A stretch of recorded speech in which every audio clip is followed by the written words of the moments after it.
Hello guys! Hello! This is for Earth Signs, Virgo, Capricorn, and Taurus. Welcome dito sa aking channel, Kapalaran 888. Welcome! Alamin natin, Earth Signs, Virgo, Capricorn, and Taurus, kung anong message ang kailangan mong marinig sa araw na ito. So this is daily tarot reading. Okay, first card natin is rejection. Nakikita natin dito na hindi lang naman ikaw yung nakaka-experience nito. Kasi parang lahat ng zodiac signs, especially fire sign, posibleng maka-experience ng rejection. So, wag na kayong magtaka kasi dala to ng ng Mercury retrograde. So, pag may Mercury retrograde tayo, maraming rejections talaga na pwedeng mangyari. So, ikaw, like for example, sa opisina, yung trinabaho mo ay pwedeng rejected ng team leader mo or ng boss mo, or maybe you're applying for a job, pwedeng sa araw na ito makatanggap ka ng message na hindi ka natanggap, or possible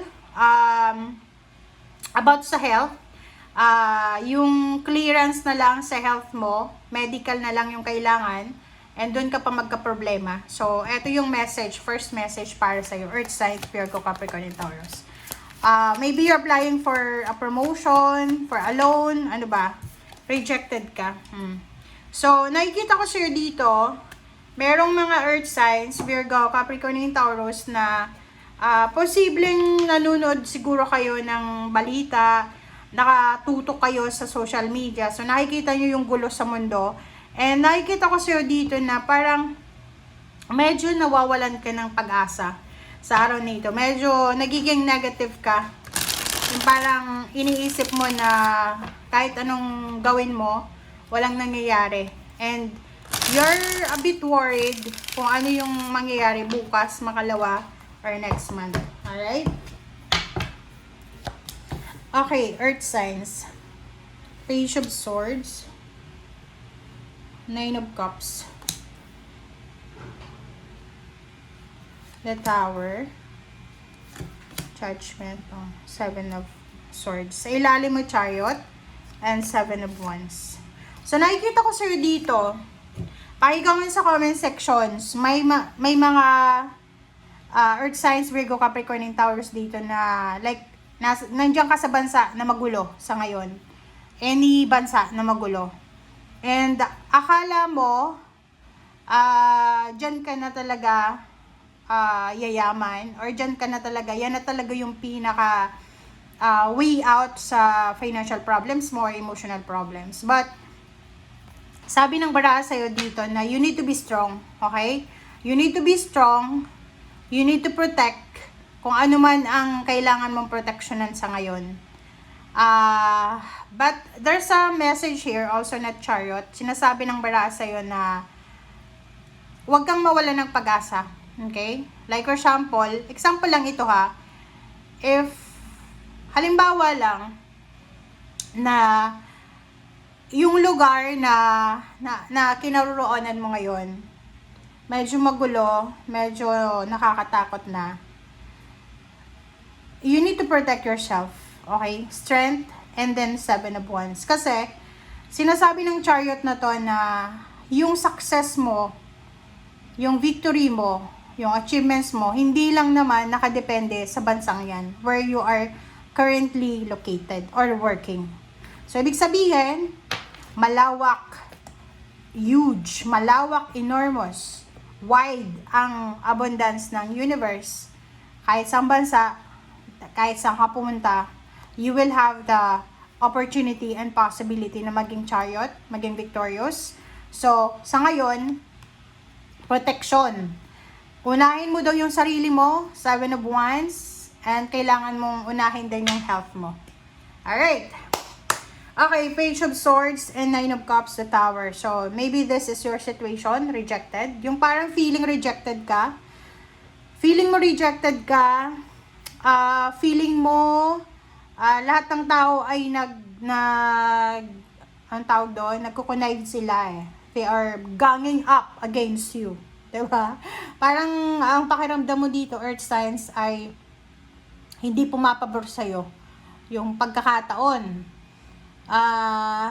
Yung mga tao na pinagkatiwalaan mo they are ganging up against you. Nagtutulungan sila para pabagsakin ka. So, sinasabi ng Bara sa'yo dito na you need to decide. There's a very crucial na decision na kailangan mong gawin sa ngayon that will affect your future about sa emotion mo. So, sinasabi ng Bara sa'yo dito na ano man ang pinagdadaanan mo sa ngayon, earth signs, kailangan mong isipin kung ano talaga yung priority mo. If it's about your family, your heart, your emotions, your spiritual, so kailangan mo daw na isiping mabuti, especially sa araw na ito, ano ba yung importante sa akin? Para saan ba ito na ginagawa ko everyday? Yung ginagawa ko ba ngayon, magmamatter ba to 5 years from now? Yung tampuhan ngayon, yung inggit, yung galit, yung away, magmamatter ba to 5 years from now? Parang ganun. So, you need to question also yourself. Okay?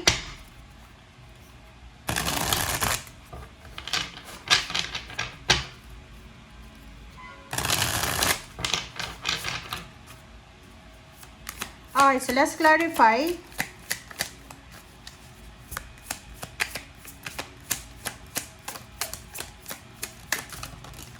Okay.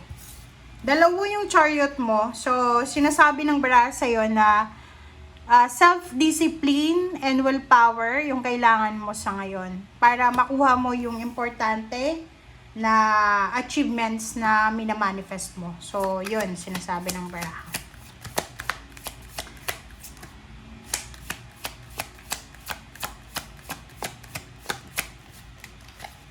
Maybe you're traveling, relocation, gusto mong lumipat ng bahay, ng trabaho. Be careful lang sa mga actions nyo, especially today, okay? Three of Fire, wow. So, dito sinasabi ng Three of Fire na there's abundance coming para sa'yo, okay? So, you need to have patience at this time. Okay, wag kang mag-accept ng anything na like pansamantalang trabaho, pansamantalang love life. Kasi sinasabi ng Bara sa'yo dito, mag-focus ka daw sa long term. Okay? Four of Water. Oh. Four of Water in the Tower. You are not happy. You are discontented. You are bored. So, nakikita ko sa'yo dito kung bakit. Kasi yung ini-expect mo ay posibleng hindi nangyayari, and you feel rejected, you feel parang minamalas ka, parang ganun yung feeling mo.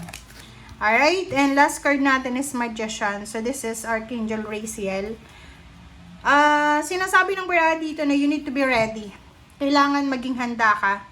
You have the resources, you have the diploma, the ability to manifest blessings or luxury or manifestation of abundance. So, nasa yung kamay daw yun. Walang kanino man na kamay, swerte, ang pagmumulan ng success mo. Nasa iyo mismo. Okay? Thank you guys. Bye!